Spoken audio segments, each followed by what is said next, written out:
Mark, have you been able to connect with Josh and Dave? You know, they're all just trying to get in.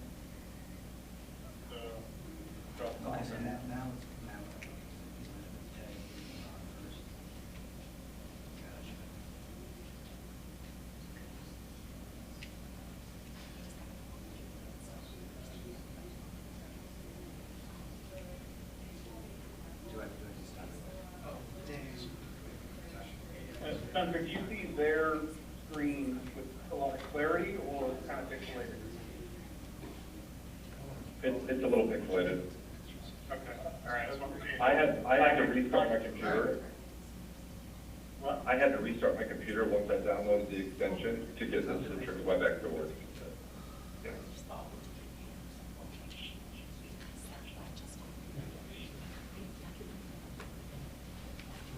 Mark, your video's coming in really good. Yes, there's going to be Uncle Graham. Okay. Says he did.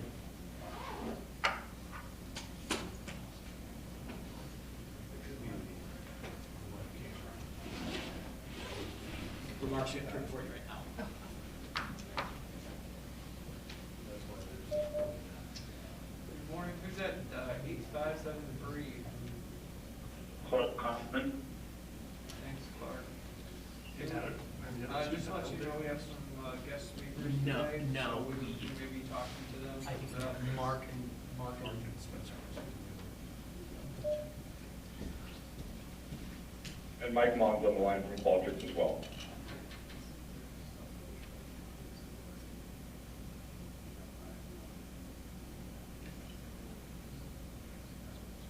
oh, we got Mike. Mike's on the line. Spencer's on the line. No, Spencer. Mike, Spencer. So people look. Josh, I think is the one. Yep, Josh James, Dave. Josh and Dave. Dave came governor.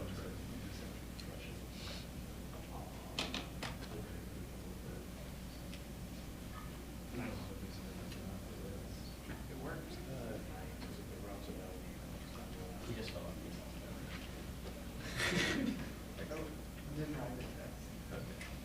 You were denied a test. You can reassess every day. You'll get if you depend on where you you'll get a weekly email version of the daily. Good morning. Who's at 22198? Ryan Foley, Associated Press. Thanks, Ryan. WebEx specifically.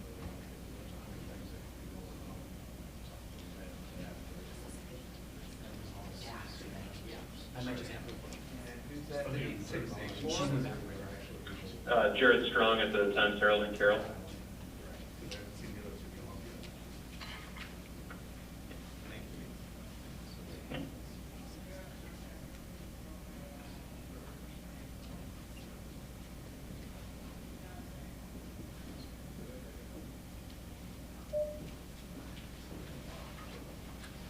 Love it.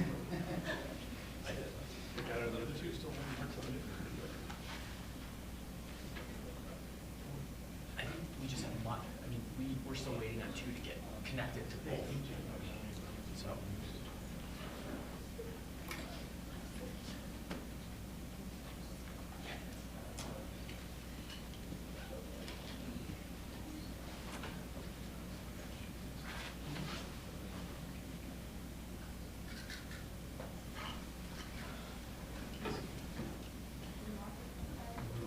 Yeah, right? Yeah.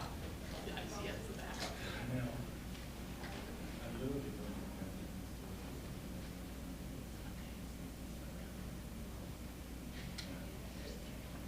Dave is the one trying to download Josh, right? They're both trying to download it. You want to do something about that? Set primary. First, you want to do there.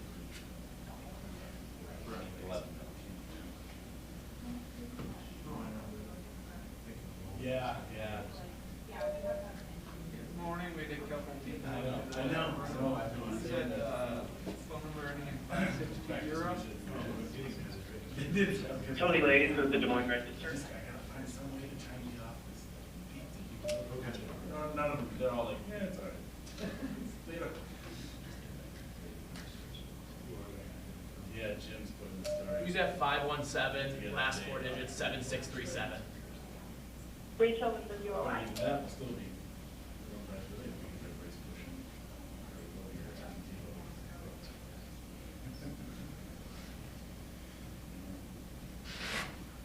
And then who's at the, 8724? Stephen Gruber Miller, the one registered. most of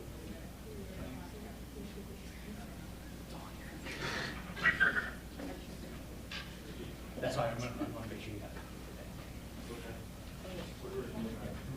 So everybody knows, mics are all on. Hey, you might wanna, so this is when I start singing? Whatever you like, as long as you know the mics are on. Somebody new on the line? Guys, get back. Phone number Yeah. 0763. Oh, I gotta get it. Yeah, Red Busher, Cedar Rapids. Oh.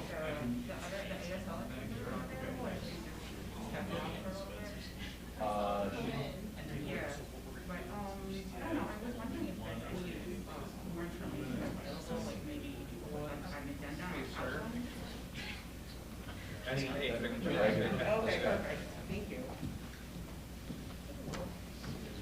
Try to read Hi, excuse me. Interpreter. No, right here. Yes. Hi, I'm Vanessa Mercano Kelly. I'm the Spanish interpreter at the today. Yes. What's your name? Taylor. Taylor. Okay. Hi, Taylor. I was just wondering if you had or if there was anything available as far as information. They should still or hold. agenda. Yep. Great. Okay. Who's at 907, or, yeah, 0763? 0763. Yeah, that's right. Got it. Yeah, well, we're kind of sitting back on stage, we're kind of half minutes, but yeah. And I know, I tried to do that because I know. 7050. That's out of the KCRG. Got it.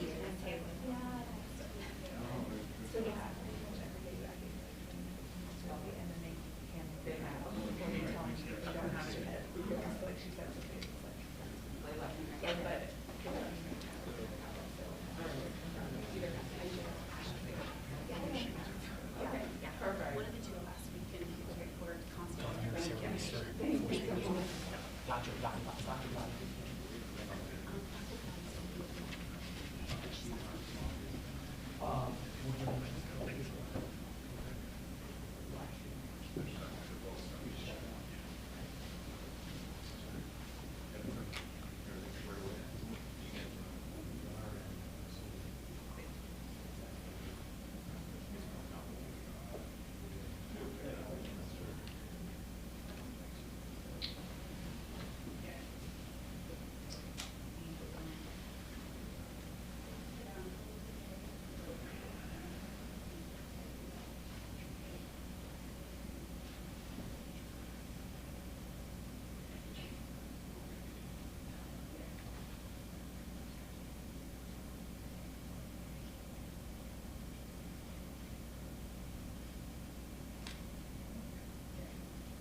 Ron Steele, PKW. Waited, he still has some of, he didn't want. Thank you. Oh, Okay. You okay with it now? yeah, drop it out. Drop it out. Yeah, so I've been watching my. You can go, Yeah. because the, Just move from Mr. Mike's up. Okay. For, Okay. and, Yeah, no, no, for him. So, thanks, man. Okay. Can we go up new sound? You can, I did. I think it'd be easier mind if you did. So, and remember the mics are to the world.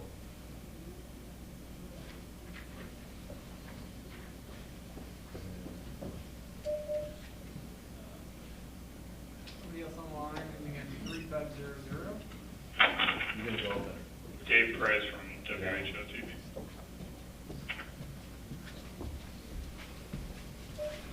Podium mic check, 1, 2, 3. Thank you.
Hey Spencer, you're just restricting video right now, right? You're okay?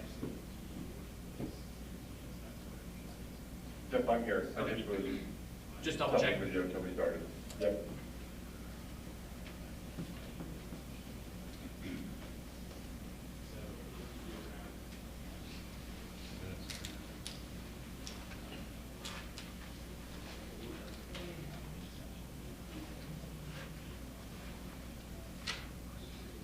Hello, this is Josh. Josh, are you at 6000? Yes, I am. Great, and how do I, what company are you with? DOMO, Domo. Got it. I might pop on, I got, sorry, I wasn't on trying to get in, but I can't seem to get in. Sure, so I think the best thing for you to do, because we're gonna get clean audio for you on this conference line. So if we can't get the video to work, you can basically just join us via the phone. Okay. I'll stay on here then. And just a reminder, your phone, we have the ability to mute your phone, but because you're a speaker, we are not. So if you want to mute your phone, it's at your own Will will. do. I'll do that.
whose last four digits are 5112? Got it.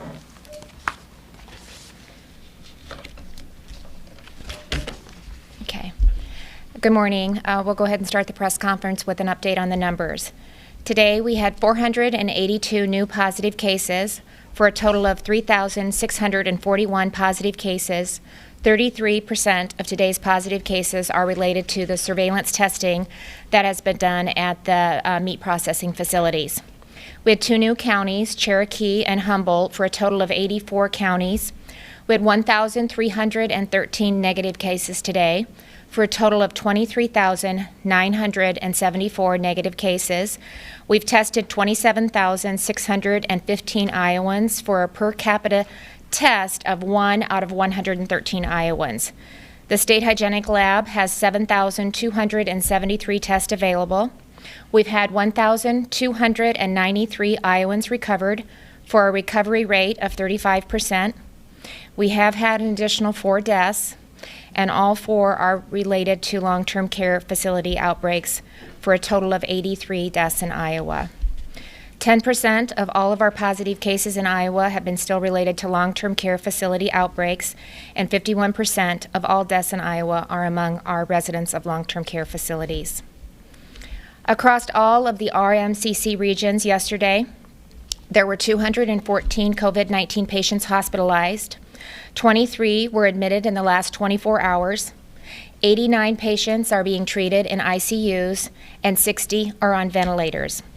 Also in hospitals across the state, there are 4,200 inpatient beds, 553 ICU beds, and 696 ventilators available for patient care.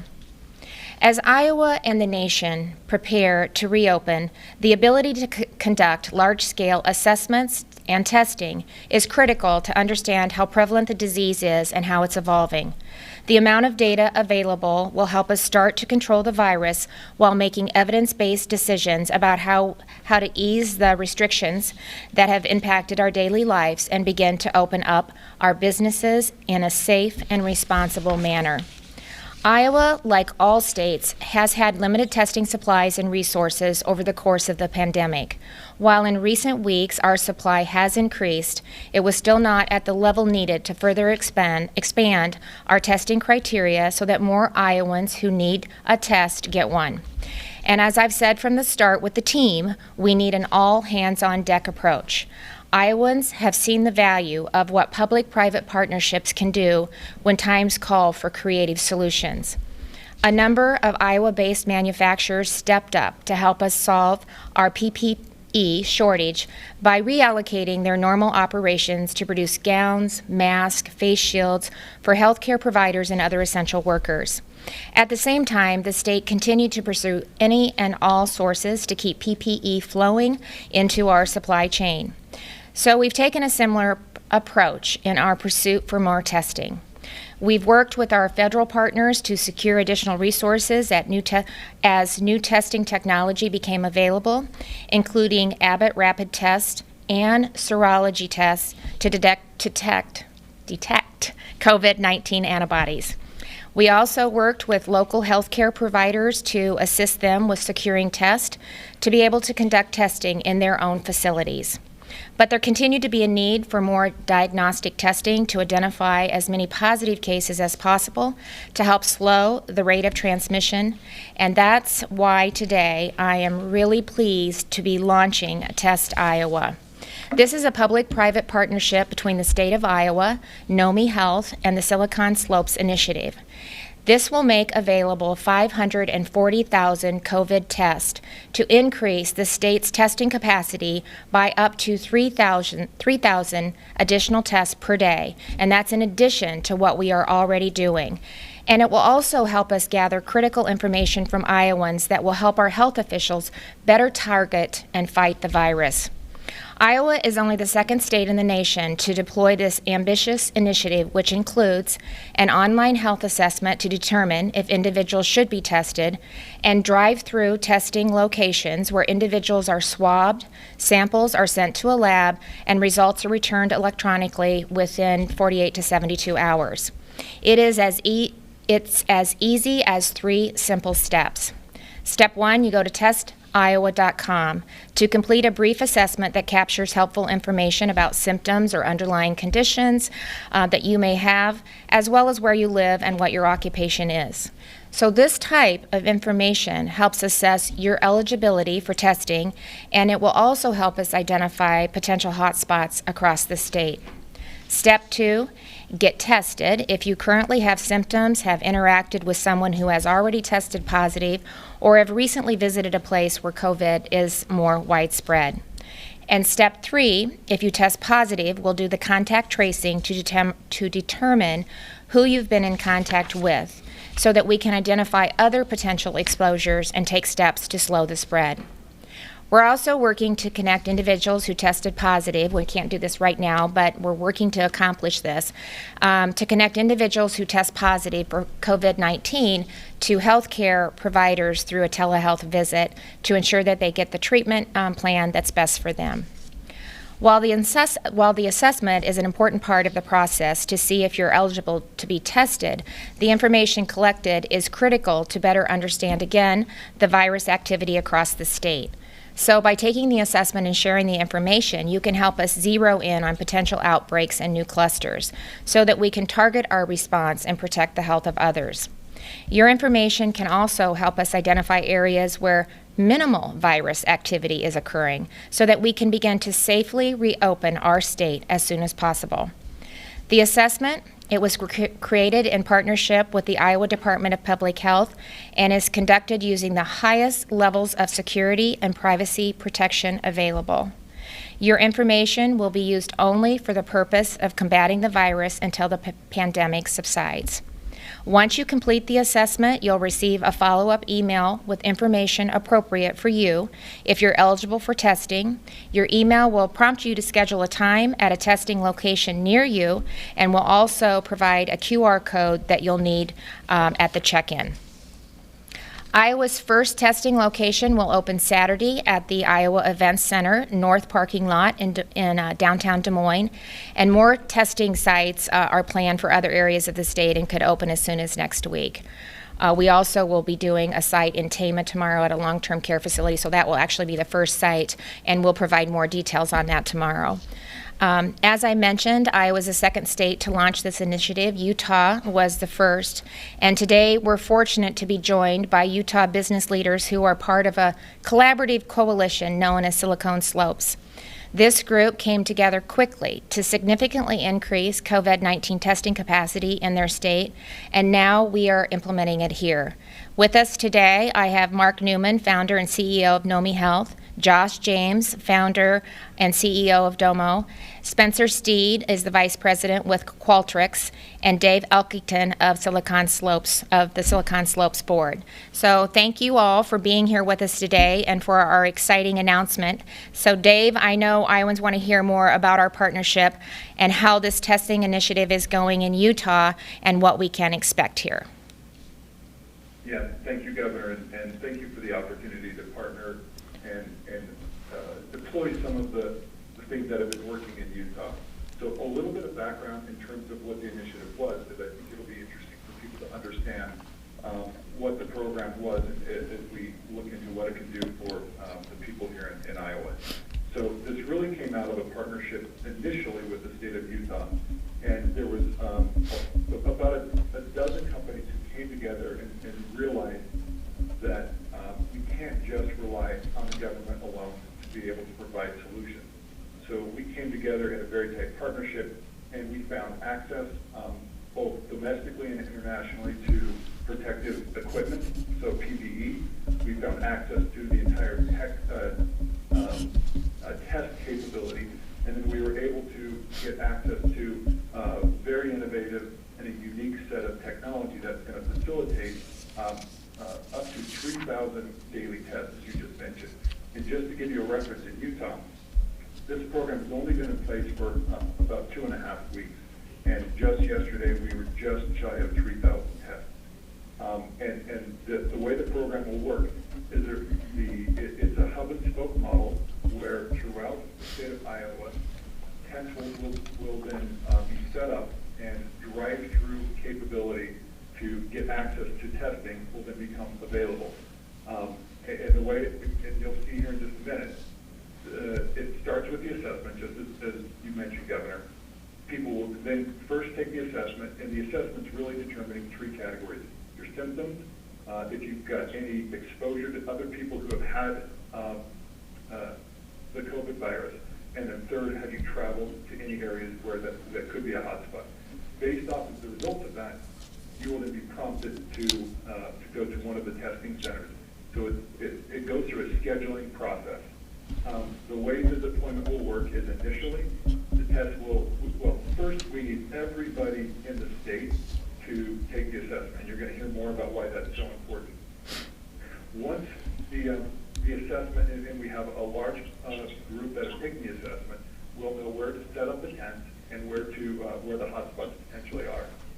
At that point, we will begin first with first responders. So throughout the state, we want to make sure that we're taking care of the people who are taking care of us. So we'll first have a phase where all first responders, all medical professionals will come in and get tested. Then it'll go through a progression of highly symptomatic to where eventually we want non-symptomatic people able to come in and be tested. And the objective here is to really get everybody back to work, back to the normal life, and really crush this, the curve, and really get all of this back to our normal life. And so that's what we're seeing. We're again, a couple of weeks ahead in Utah, and we're beginning to see that. We've just announced here in Utah elective surgeries. So that's what we're looking forward to in Iowa. It's more broad-scale testing is available through this program. It creates confidence. We can begin to work together. So with that, I'm going to hand over to Mark Newman, who is the CEO of Nomi Health. And this organization is the organization that's going to run operationally this whole program. Mark? Yeah, thank you. Yes, Governor Reynolds, couldn't be more excited to partner with you in the great state of Iowa. As Dave and others mentioned already, the key here is an open source approach to healthcare. We've seen what happens when we kind of go for other large proprietary machines, or you name it. And what was successful for Utah was mobilizing the private sector, supply chain behind it, non-obvious sources. Everything in healthcare has changed over the last 60 days. Where they buy their products, what they're trying to do, how they're trying to do it. We've all experienced that. Traditionally in America, each single region might have been experiencing some sort of crisis, and there could be reallocation of supplies. When every region was experiencing a crisis, we all had to step up. So Utah was the test bed, and we're incredibly excited to bring this across the nation. It's obviously been reinforced many times of a hub and spoke model with tent and centralized assessment abilities. To reiterate, our entire goal here is to rebuild the confidence of the communities, to get back to work, get back to school, and living life again. And our path, our belief is that that's massively available on this testing at little to no cost to the individual. That was the premise here in Utah. We're bringing that to Iowa. It has the hub and spoke model for collection, has a physical assessment piece. Another key component here is through the assessment, each individual can self-schedule their own time to show up and when it works for them. So we want to be as flexible and nimble as possible for any schedule. What all of this does, from the assessment to the scheduling to the mobile tent preparation to the automation on the back end for running the test, collecting the samples, running the test, reporting results, is that it drives the most efficient capacity utilization possible. That's incredibly key here. What we found was traditional tent models state from health systems, you even had anywhere between 100 or 150 people per day going through it. We're able to support 500, 600 people per day per location. And much like airlines succeed with planes that take off, we need to make sure that every single day that there was tests available, tests were used. The only way we can get every state back to work and living life again is through mass utilization of all of this. So we're incredibly excited to support the initiative. We're incredibly excited to support the great state of Iowa. Thank you. I'll pass over to Josh James, who was an instigator here on the data opportunity to be building this all out. All right, great. Thank you so much, Mark, and thank you, Governor Reynolds. It's a real pleasure to be online with everyone here in Iowa and talk about how we can get back to work by really doing exhaustive testing and assessment and understand understanding where we're at and getting that information and that data. As I was talking with Governor Reynolds, that seemed to be a true pillar of the way that she manages, making sure that we get decisions based on information. And so it becomes very important to get that information in our hands and across our broad leadership team. And so with Homeland, what we do is we take information from across the state that the state has in its databases and makes that available to the management, to the broad management team in real time, and allows the information to get out to the county so that everyone on the front line as well are able to understand what's going on in the state, and so that everyone can be seen from the same sheet of paper and really truly understanding the exact moment of what's going on in the state. And so we're excited to be a part of that at Domo, and we're a public company, and this is what we do for big organizations across the globe. And we're not working with governments, we're working with Fortune 100 companies. So excited to have the opportunity to help out here. One of the things that I think is really interesting is, obviously, for this to work, you have to get broad buy-in from the citizens of Iowa. And so we need awareness. And as I was talking with the governor, we talked a little bit about different ways to roll this out. And the plan that works the best is to have the governor start it. So she's going to, I know, drop a video into social media that talks about crushing the curve. It talks about really getting everyone to go to these assessments and take these assessments so you can just understand what's going on with the citizens of Iowa. And the way that gets rolled out is with a viral campaign. So Fight the Virus is a viral campaign. And so you'll see that happen today, and you'll see some of the more influential and famous Iowans who are excited to help out across the entire state. And so as they receive this video and a friendly call out from the governor, then they will pass that on to their groups of followers. And I think we'll see a really cool viral campaign that really helps raise awareness to take this assessment. Because, again, that's the first step, is just take the assessment, and it gives the state a really good idea of where everyone's at. And again, that's only used for the state of Iowa purposes, and that information is the state of Iowa to the extent that individuals share that. And so we're excited to see that roll out. And the important thing is go to testiowa.com. That's the website that's up and out there right now.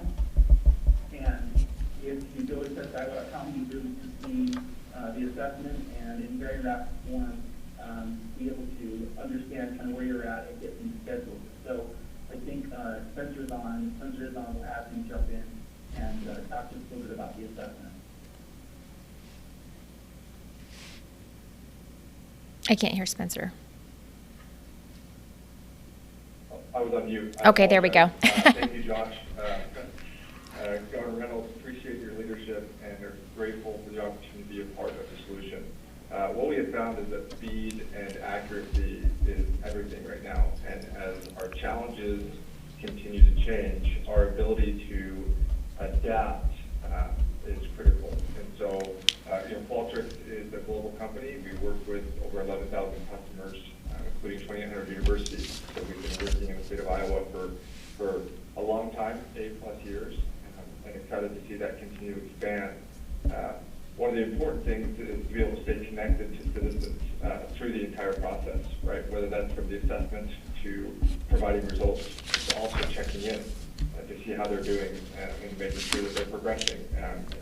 As this virus continues to change, results continue to change. It's critical that we have access at scale, and that's where the assessment starts, by providing a human sensory network to all of our citizens, so that we can start reacting based on the results and hotspots that we see within the data. So, again, we're really excited. Qualtrics is more than happy to be a part of the solution, and we're grateful for the wonderful work the team is doing to help crush the curve, and can't wait to see the results as we implement.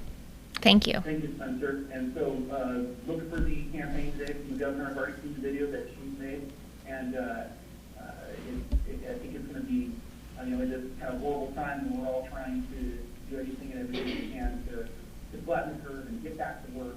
And, you know, one of the big things is, again, getting the word out there. Go to testiowa.com. So I think you're going to see Ashton Kutcher and Senator Ernst and Lieutenant Governor Gray, Senator Grassley, Sports Secretary Steve Murphy, and then also Pastor Mike Householder and Carson King will be the folks that are going to get tagged by Governor Reynolds. So we're excited to see who they respond with and see if we can spread this throughout the state of Iowa. And again, just really excited to be helping out Yonah and Qualtrics and Nomi. So look forward to working with all of you, and I appreciate the leadership from Governor Reynolds.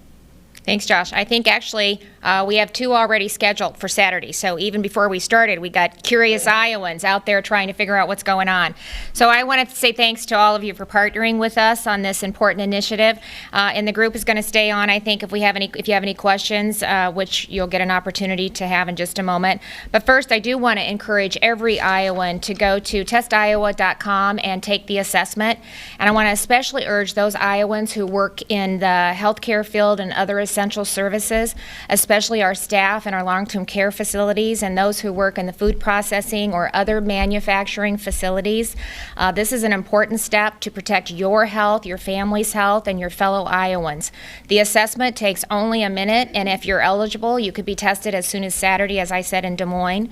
More testing locations will be opening up soon, but we want to take this opportunity to be available to as many Iowans as possible. So the more Iowans who take the assessment or are tested, the more it will help us understand about the virus and the more we can do to mitigate and manage it. So we can get life and our businesses back to normal as soon as possible. So with that, we will open it up to questions. Governor, a bunch of people get out and take the assessment today. Yep. How are they, you know, if they're not in Des Moines where a location is going to open up Saturday, are they just being told to wait until there's like an undetermined time when Yeah. they will have a facility in their area, or how does that work? So actually what's great about it is we can schedule the test. And so as the tests come in, they'll start to look at the data and see where the majority of Iowans are at, and then we will be able to react to that. We will be able to set up in areas all across the state. As you heard, I can't remember which one was talking about this, but we're going to focus initially on our essential workforce, our healthcare workers, our first responders, our food supply chain, and some of our manufacturers. So we are encouraging hospital staff and long-term care staff to get in there and to do the assessment and get tested, and then we're going to roll that out so that more Iowans will have the opportunity to take the test, and then we can continue to schedule based on the amount that's coming in. As you heard them say, we can do up to 3,000 a day, and that's on top of our other testing capacity. So Iowans still have the opportunity to, if they're not feeling well, to contact their clinicians, to go through an assessment with them, and to take, to have access to testing capacity through that as well. But the more that we can get Iowans to go through the assessment process, it really will help us identify where the hot spots are, where we're starting to see a cluster, where we're seeing nothing happening, so that we can talk about areas of the state that are ready to go and to open up, and how we phase that in and what that looks like. So I think you heard them say Utah just yesterday hit 3,000 tests. So, we know we're not going to be there tomorrow, but we have the capacity to ramp up to that as Iowans become more familiar with it, go online, take the assessment, we'll gather the data, and then figure out how we strategize going forward with providing the testing. It also, and I'll talk about more about this tomorrow, but for instance, we're really concerned about our long-term care facilities, and so we're going to be going into Tama and setting up at a long-term care facility there, where again, we can have kind of drive the other long-term care facility staff to where we're setting up the testing site, so that they have the opportunity to get tested, and we can start to identify, again, where the negatives, the positives, and then in addition to that, which I'm really excited about too, is we're doing the serology testing. So that's a really important component of this too, and the Department of Public Health and Dr. Badati and her team have been really instrumental in kind of doing testing both, so that we can better understand the virus, how it impacts, identify maybe individuals that have had it and have recovered. And so that will also help us identify a potential workforce and get these workers back into the job. And again, starting to open up Iowa in a very safe and responsible manner. Governor, you said that this could be upwards of 500,000 tests made available. So what is the new initiative bringing in terms of sheer numbers of tests right now? And then secondly, can you talk more about the assessment? They talked about looking at symptoms, exposure to the virus, and if you travel to a hotspot, and it sounded like asymptomatic testing would be later on. So I'm kind of trying to understand how this is going to expand the criteria of what the state lab has already tested. Yeah, so what it does is our partnership with Test Iowa and Nomi Health, we have 540,000 tests. That's part of what we've been able to secure. In addition to that, they'll do the marketing, the website, the outreach, the data. So that's all included in the partnership that we have with them. Hey, if you guys need to add anything to what I'm saying, don't hesitate to step in, because I don't want to misrepresent something. So I'm not sure how we're going to coordinate that, but does anybody want to talk about your end and what it's providing? Yeah, this is Mark Newman from Nomi Health. So it's the 540,000 tests. If you do the math, it's around 3,000 tests per day for 180 days, so 90,000 tests per month.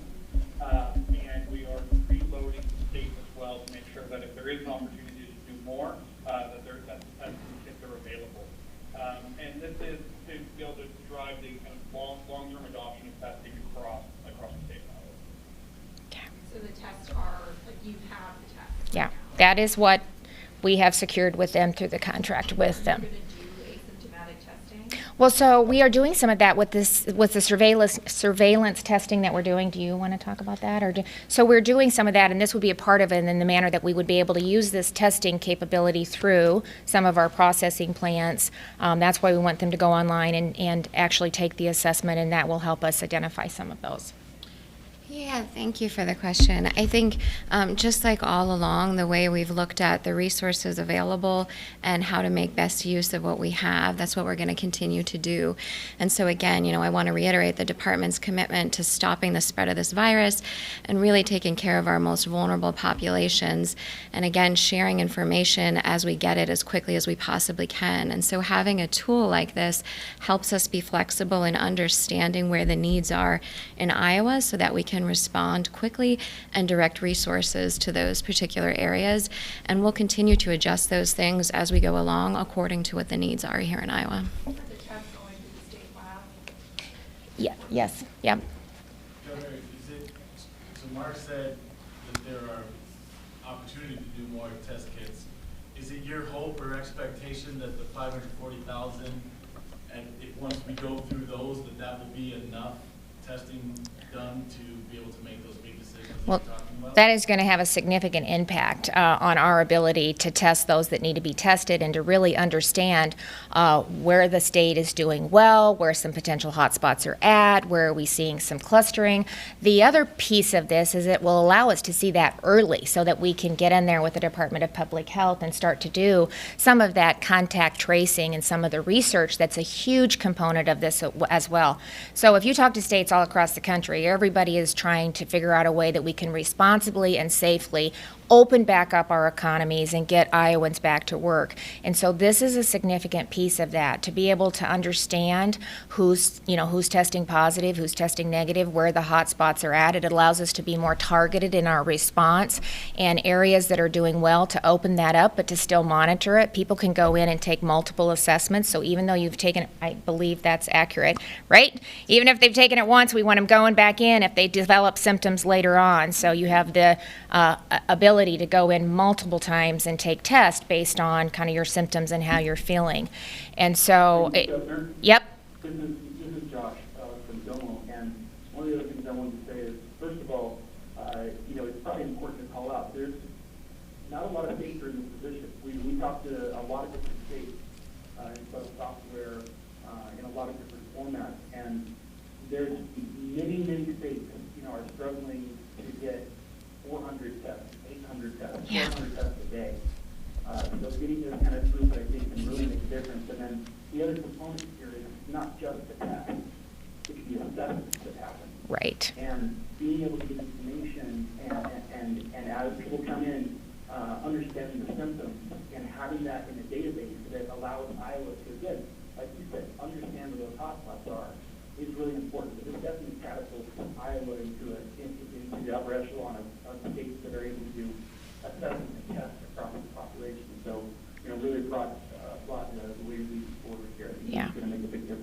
Yeah, I can't reiterate that enough. The assessment is a big, big component of this. So thank you, Josh, for bringing that back up and just highlighting that again. This is Dave. 1 second. Okay, and then I'll go, just 1 second. Just 1 second. I'm going to go, I promise I'll go to you. Okay, Dave, I think? Yeah, so, yeah, apologies, a little hard to do this remotely. Yeah, I know. One of the things to note, there's two components to the assessment. There's the initial assessment that's critical that everybody in the state participate in. But we reference this, but I want to make sure everybody captures the importance of this. There's a daily check-in, and which is a really shortened version of the assessment. It's like a 1 to 3 minute check-in, and it's just if you receive a text, you receive an email, and with that, you just give a quick update of your health, your health status. Is it getting a little bit better? Is it getting a little bit worse? And what that allows this program to do is it allows the state to know exactly where everybody's at, as we mentioned, move and adapt to testing, but it also really empowers everybody in the state to be in control of their own health. So it'll probably say, hey, this changed, it appears as though you've increased your symptoms, and now you have also something known as annual AD. This suggests you should actually go engage with your primary caregiver, or hey, if you need to talk to telehealth about right now, you can connect me. So this is both an acute, let's address the problem right now, but it really will support a long-term and ongoing management of this virus for the next 12 months. Because look, I think we all want to go away right now, but we all know this is going to be a process, and we're learning as we go. Yeah, that's a really good point, so that we're prepared not only to, get through and start to open things back up, but to be prepared in case we do see it start to spike again. So thank you. I appreciate that. Black Hawk County health officials want enough test supplies to be able to test asymptomatic people. They say right now they're not allowed to with what they were given by the Iowa Department of Public Health. With the huge spike in cases in that county in the past few days, when will they be allowed and be given? So who is saying they're not getting enough testing capacity? Well, they need to go through the Department of Public Health. We've made it very clear that we're willing to get, and we have the capacity to get the testing there. Now, there's different ways that they can do that. We've provided tests to 3 clinics, I believe, in the area, so they have the opportunity of going there to get the testing done. But we continue to work with communities and businesses and long-term care facilities all across the state. So I don't know if you have anything to add to that. No, I think it's just another example of, again, as we've learned more about this virus and understood ways to target resources in conjunction with the assessment that we're talking about through Test Iowa, if we can understand, even for somebody who doesn't have symptoms, what their risk factors are, that again helps us further direct the resources we have and helps us do a couple of things, right? All the time we're trying to do things like get a better understanding of what people's symptoms are and the disease activity across the state of Iowa, which people who choose to share their information through the assessment helps us do. Then we also want to direct resources and increase testing to help us understand, confirmed cases and lab results associated with the illness, right? And then we also want to try and continue to implement those public health measures, which we're always going to recommend. The regular personal protective measures and measures like staying home are going to continue to be important, no matter what illness we're talking about, and they're going to continue to be an important part of the response to COVID. And having more information like this allows us to further direct those resources and efforts.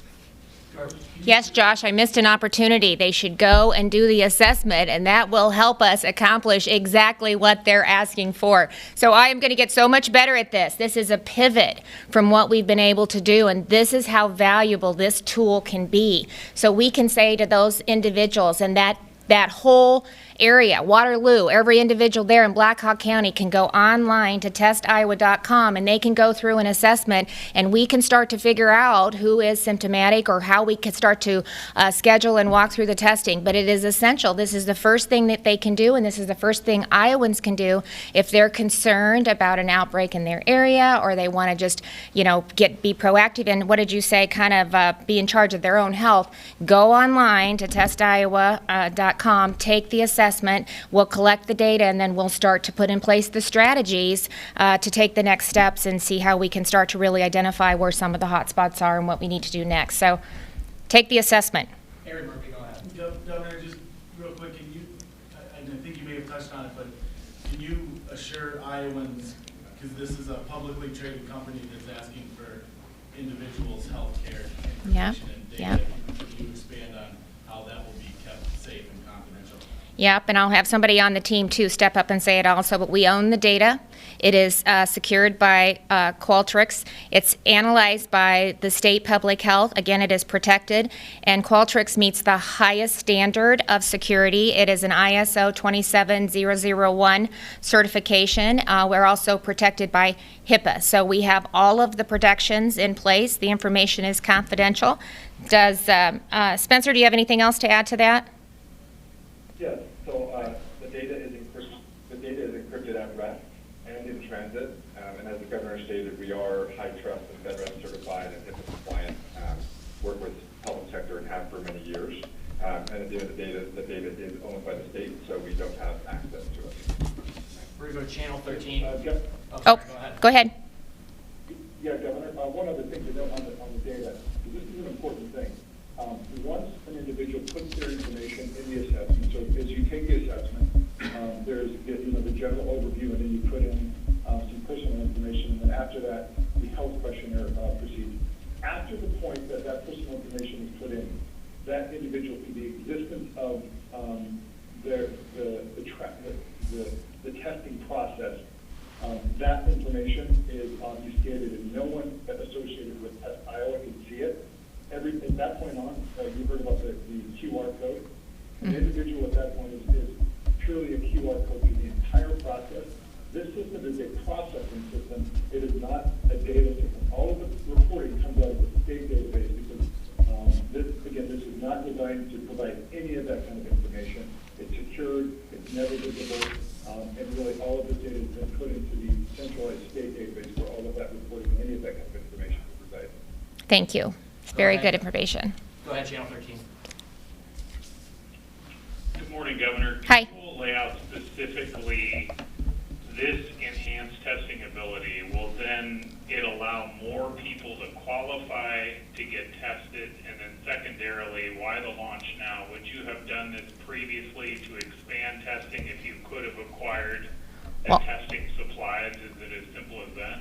Well, yes, and I'm the second state in the country to be able to do it, and so I'm excited about the opportunity. I've already, Pete Ricketts, the governor of Nebraska, reached out to me and wanted more information about it. Our chief of staff have connected. We've talked about the contract and what we were able to do, so you're going to see another Midwestern state that's going to be launching and up and going, and actually we'll be able to coordinate some of our efforts as well with him coming on board with that, so we're excited about that. But, and this has just been evolving. And we have been able to acquire more tests, but this is, I think, it looks longer term by being able to allow Iowans to really manage their own health. And so this will be very helpful as Iowans go online and take the assessment and we start to see, where some of the hot spots are, where we're seeing clusters, where we're healthy, where Iowans have done what they were supposed to do by following the directions that the Department of Public Health has put in place from the very beginning of this outbreak. And so this will really help us assess some of that data, that information, not only from a statewide perspective, but from a regional perspective, right down to a community perspective, right down to a zip code. So we are really going to be able to, I think, use this in a manner to not only watch and monitor, but to continue to look for, use the data and the information to also open Iowa back up. And that's critical, not only the assessment and the data and getting the testing, but also the contact tracing is extremely important too, to be able to get in front of this quickly and start to, slow the spread and really limit the scope, the potential scope of what we're seeing in some of these hot spots. Ron at KWW, I'll go ahead. Governor, good morning. 2 weeks ago, Blackhawk had 12 cases. Today, 366. Some of them being traced now, are most of them back to the Tyson plant. So I think everyone realizes, Governor, that you're in a very, very difficult position when it comes to calls to close a plant like Tyson and Waterloo with 20,000 hogs a day, and an industry already being really hurt. It's kind of an actuarial decision. You're weighing the negative economic impact versus the potential risk to the public health. So tell us why you still think it's worth the risk to keep that plant open. Well, first of all, we want to make sure that we're protecting the health and well-being of all Iowans. And I want people to know that probably, 50 to 70% of the United States population is projected to get this. So people are going to get it. It is very contagious, especially in large gatherings. So our goal, and 80% of the individuals that get it are only going to experience mild or no symptoms. So we shouldn't lose sight of that as well. So we really need to focus on the individuals who are vulnerable, who have underlying conditions, and do everything we can to mitigate their exposure. To stay home, to limit trips to essential trips, to do what we can to flatten the curve, which we're working on, so we don't overwhelm the healthcare system. And so, by going in and being able to have Iowans across the state take the assessment, again, see where they're at, use a strategic testing and follow-up, we can start to identify, do the contact tracing, see the scope of who has been involved, and most importantly, make sure that we're taking all precautions necessary to protect the health and well-being of our workforce, but also to get them through the incubation period and then back to work. And so with the serology testing, that's going to be extremely helpful because we'll be able to identify. A lot of times Iowans don't even know that they've had it. And I think we're seeing more and more numbers indicate that that's happening with the percentages that I just talked about. So this will be an opportunity for us to also see if Iowans have had it, if they've recovered, what their immunity is. We're still learning that. We don't have all the answers there. But then that starts to go into some of our projections about bringing our workforce and standing them back up. So we're working with the facilities to make sure that they're taking all precautions that they should to protect their workforce, masks, face shields, sanitizing the place. They do this and have done this on a daily basis. That's standard practice. Making sure that they're doing screening before they even enter the plant, taking temperatures, limiting the breaks and how, separating the employees, partition shields that they're putting in place. So they're doing that, and then we need to work with the workers to make sure that we're doing an assessment, see if they are showing any symptoms, that we're getting the test done and getting them on the road to recovery. Adam at KCRG. Governor, you've noted the particular danger facing Iowa's long-term care facilities, 51% of the deaths in the state. But the state right now is still choosing to only name places with 3 cases among residents. Florida recently made the choice to do that in the interest of transparency, to identify all long-term care facilities that have even 1 case. Can you explain why you're still choosing to only identify the 3 and not identify all of them? Yeah, thank you for the question. I think that the information that we're sharing about when we confirm an outbreak that's associated with a long-term care facility has to do with part of the epidemiologic investigation to understand where the risk is. So unfortunately, as we've known for a while, this virus is widespread across the state of Iowa. And so when we're alerted to a single positive case in a resident or in a staff member in a long-term care facility, we do initiate all of the preventive measures and offer all of the support that we can, even from that first notification, and start to work very closely with the facility.